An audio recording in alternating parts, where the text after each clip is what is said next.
Salut à tous. Abonne-toi à ma chaîne et surtout ne rate pas la suite de l'actualité car alors que l'armée malienne a annoncé l'intensification de ses offensives contre les groupes terroristes dans le nord et le centre du pays, elle a également indiqué mener des actions humanitaires dans les localités reculées après les avoir libérées.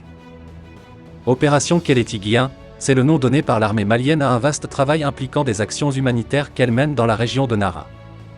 Des patrouilles de grande envergure sont activement menées de manière régulière sur le terrain dans la région de Nara depuis l'arrivée de l'opération Keleti-Guiyen. Cela dans le but de rassurer et de donner beaucoup d'espoir aux populations de cette circonscription administrative, indique l'armée malienne sur son site internet. L'opération qui a débuté depuis le 15 février dernier, consiste, selon la déclaration des FAMA, à effectuer des reconnaissances offensives dans la zone sud-ouest de Nara. Au cours de ces patrouilles, des actions humanitaires telles que des dons de produits pharmaceutiques, des consultations médicales gratuites ont été menées au profit des populations, a indiqué l'armée. L'armée malienne rassure cependant qu'elle continue de mener des offensives contre les terroristes dans les régions. Dans ces offensives, plusieurs villages ont été sillonnés à la recherche de terroristes qui, dans leur déroute, cherchent à se dissimuler parmi les paisibles populations. Au cours de cette mission, des matériels de guerre ont été récupérés et plusieurs personnes interpellées sous l'œil vigilant de la gendarmerie prévôtale, soutient l'armée. Selon les chefs en second des forces engagées dans l'opération Keleti-Guiyen, le colonel Sédou Bassirou Niangado, qui a invité les populations à une collaboration franche avec les FAMA, les crépitements des armes ne sont pas la seule solution à cette guerre asymétrique. Car pour lui, certains collaborent avec les terroristes par peur ou malgré eux-mêmes, il est donc important de faire la part des choses. Pour ce faire, les FAMA ont besoin de la collaboration franche et sincère des populations, a-t-il conclu. Ces actions qui interviennent dans le cadre de la prise en main de la défense de son territoire par le Mali, ont été initiées depuis l'année dernière et se sont intensifiées après les derniers événements sur la discorde entre Bamako et la France. Paris a annoncé la semaine dernière qu'elle retirerait ses forces du Mali car les conditions ne leur permettent pas de continuer le combat, faisant allusion à la crise politique entre les deux pays. Alors que la France prépare son probable retrait du Mali, des forces russes y sont déployées à la demande de Bamako. Une tare pour le gouvernement malien ? Bien au contraire, assure le journaliste Ferdinand Ditangoumboumy. La présence russe en Afrique ne date pas d'aujourd'hui. Pendant la guerre froide, les militaires soviétiques, qui poursuivaient d'autres objectifs à cette période, ont été bien accueillis par les Africains.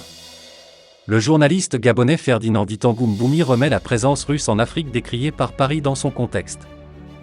Depuis l'époque soviétique, les Russes ont conservé un important capital de sympathie auprès des populations africaines, précise encore le directeur de publication de Mir Magazine, média spécialisé dans l'actualité russo-africaine. Du point de vue malien, sahélien et même africain en général, l'arrivée de moyens militaires russes, notamment au Mali, en état de guerre depuis des années, est assurément une lueur d'espoir. Ainsi, des contingents d'instructeurs russes se trouvent aujourd'hui à Bamako à la demande du pouvoir malien. La communauté internationale évoque également la présence des sociétés militaires privées russes dans le pays. Moscou insiste toutefois sur le caractère privé de tels groupes, qui ne sont donc pas un bras armé de l'État. Moscou apporte son expertise, son savoir-faire dans nombreux domaines, y compris dans le domaine sécuritaire et le maintien de la paix dans les zones en crise, explique au micro de Sputnik le directeur de publication de Mir Magazine. Un espoir pour les Maliens et leurs voisins ?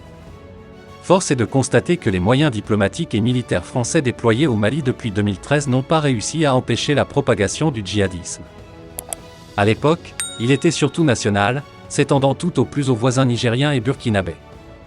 Il s'est depuis diffusé à l'ensemble de la sous-région, menaçant désormais le golfe de Guinée. L'exemple probant de la RCA.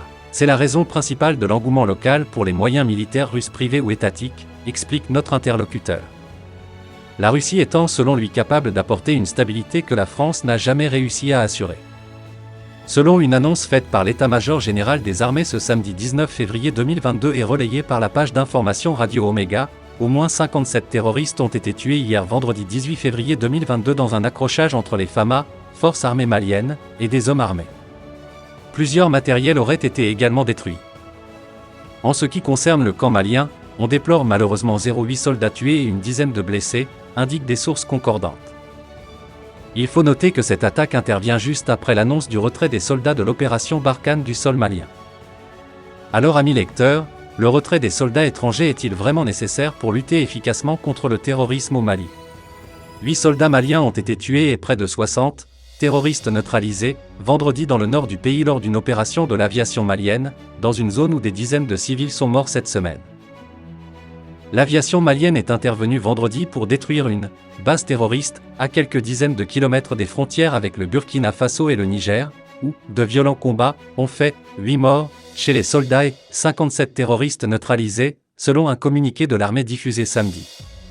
Une patrouille de l'armée malienne qui recherchait des sanctuaires terroristes pour les détruire a été accrochée par des hommes armés non identifiés dans le secteur d'Archam, à l'ouest de Tessie, commune rurale de la région de Gao, selon l'armée. Les troupes aériennes maliennes sont alors intervenues et ont traité et neutralisé des colonnes de motocyclistes qui tentaient de submerger l'unité accrochée. Zone d'affrontement. Une quarantaine de civils maliens ont été tués cette semaine par un groupe affilié à l'organisation État islamique dans cette zone en proie à des affrontements entre djihadistes. L'unité de l'armée malienne qui patrouillait visait également la protection de populations civiles récemment victimes d'exactions extrêmes des groupes terroristes ayant provoqué leur déplacement forcé du Mali vers des zones proches du Burkina et du Niger, a précisé l'armée. Les faits se sont produits dans la zone dite des trois frontières, un des foyers de la violence qui secoue le Sahel. L'État islamique au Grand Sahara, EIGS, et le groupe de soutien à l'islam et aux musulmans, GSIM, alliance de forces armées appartenant à la nébuleuse Al-Qaïda, y sont particulièrement actifs. En plus d'attaquer les armées nationales ou étrangères, ils s'y livrent depuis 2020 une guerre des territoires. Dans cette zone opère aussi côté malien l'armée nationale,